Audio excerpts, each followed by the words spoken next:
Hi guys, Randy from No Limit Beekeeping. So I'm gonna take another try at a hive of stingless bees, as you can see them here. Right? Logger came and he discovered them in a tree pull-out, and I was asked to come and remove them if I want them. So I'm trying very hard to try to start a couple colonies and get into the commercial aspect of it, but I've been not being able to connect the dots in the last couple of years. So here's another try at it again. So I'm gonna cut open this, move it into a small mini meeting nook. I have this box traditionally used for queen, right, to get queens mated, but I'm gonna try it and see how it goes. Alright, so we'll update you as we go forward.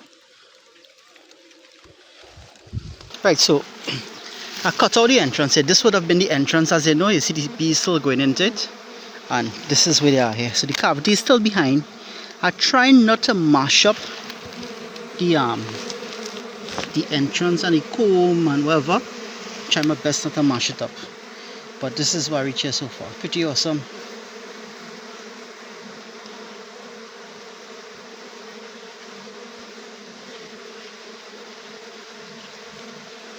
Right, so unfortunately I wasn't able to reach just the edge of it, so I happened to cut into it, which is bad. I'm trying to put them in the box and handle them the way I would handle an Africanized size. Although I know this is absolutely not the same. Take a look here, nice pollen sac here. I'm hoping that if I could get them to go into the mini mating nook, I will be able to let them repair the comb and establish themselves within the mini mating nook. So that is my hopes. So let me see how it goes. I'm going to try and cut it out and put all this into the box and let them go into the box. Here I have the queen. Not what you're accustomed seeing, the traditional commercial or the flagship for queen bees, but this is a stingless queen. So she fat and rosy and nice.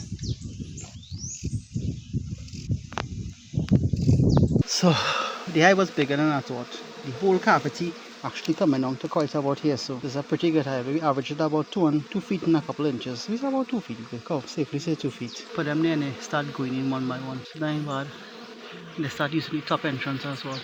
So what I did is I take a next mini mated nook and I flip it upside down and I place it there for them. So this is where the hive was, right?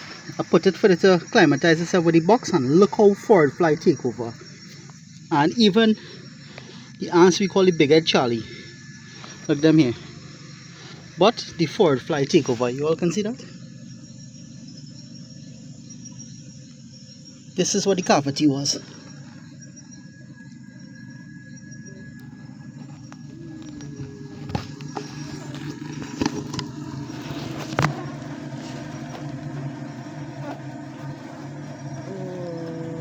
Maybe I want to be stuck inside this though. Just wait this. For those of you who ever was wondering what the forward fly is, this is the forward fly right here. This is one of the major issues with stingless bees. These take over the hive and as it KO. Every type of bee have its own pest. Huh?